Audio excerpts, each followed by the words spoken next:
మసికన్ను అనే అడవిలో ఒక కోతి ఉండేది. అల్లరి చేష్టలతో, తిక్క పనులతో సరదాగా గడిపేది.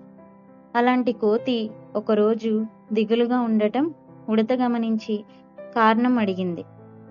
కోయిల పాటను, నెమలి నాట్యాన్ని, లేడి పరుగును, సింహం రాజసాన్ని, పులి టీవీని అందరూ ప్రశంసిస్తున్నారు, కానీ నన్ను ఎవరూ పొగడటం లేదు అని బాధపడింది. నీ చేష్టలను, తుంటరి పనులను ఎవ్వరూ ఇష్టపడరు. ఏదో ఒక ఉపయోగపడే ప్రతిభ ఉంటేనే ఘనత లభిస్తుంది అని చెప్పింది ఉడత. ఆ రోజు నుంచి ఏదో ఒక విద్య బాగా నేర్చుకుని అందరి మెప్పు పొందాలని అనుకుంది.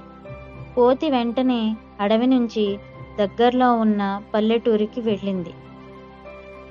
అక్కడ ఒక వైద్యుడు ప్రజలకు సేవ చేయడం కనిపించింది.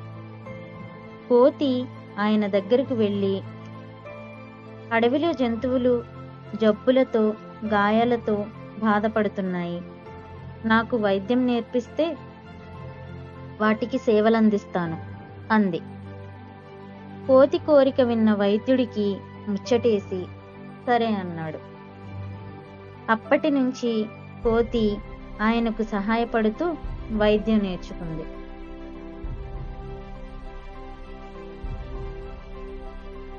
కొన్ని రోజుల తర్వాత వైద్యుడి అనుమతి తీసుకుని అది అడవికి వెళ్ళింది. కనిపించకుండా పోయిన కోతి తిరిగి రావడంతో జంతువులన్నీ చుట్టూ చేరి, ఎక్కడికెళ్ళావు, ఎలాగున్నావు అంటూ కుశల ప్రశ్నలతో ఉక్కిరిబిక్కిరి చేశాయి. తాను వైద్యం నేర్చుకున్న విషయం చెప్పడంతో జంతువులు సంతోషించాయి. తర్వాత కోతి అడవిలో తిరిగి వైద్యానికి అవసరమైన మూలికలు సేకరించుకుంది. ఆహారం జీర్ణం కావడం లేదని గుర్రం, దంతం నొప్పిగా ఉందని ఏనుగు, కాలికి గాయమైందని జింక, కుందేలు, ఇలా ఒక్కొక్కటిగా రకరకాల జంతువులు కోతి దగ్గరికి వరుస కట్టాయి. వైద్యం పొందిన తర్వాత నమస్కరిస్తూ, దాని సేవలను పొగుడుతూ కృతజ్ఞతలు చెబుతున్నాయి. కోతికి ఇప్పుడు ప్రశంసల కంటే తాను చేస్తున్న సేవే ఎక్కువ తృప్తినిస్తుంది. ఎంతో కష్టపడి పట్టుదలగా కృషి చేసి నేర్చుకున్న ప్రతిభతోనే ఘనత లభిస్తుంది.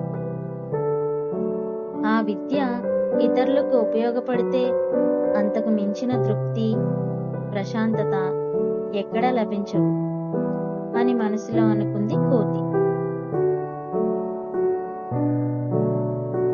తనలో ఈ మార్పుకు కారణమైన ఉడతకు ప్రత్యేకంగా కృతజ్ఞతలు చెప్పుకుంది.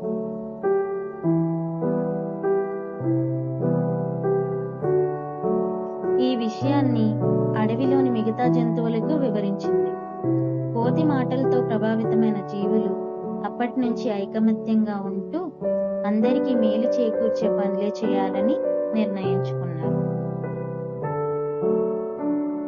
స్టోరీ నచ్చిందా? రెసిపీ కూడా నచ్చినట్టయితే ఇంట్లో ట్రై చేసి ఎలా ఉందో నాకు కామెంట్ చేసేయండి. ఉంటా, బాయ్.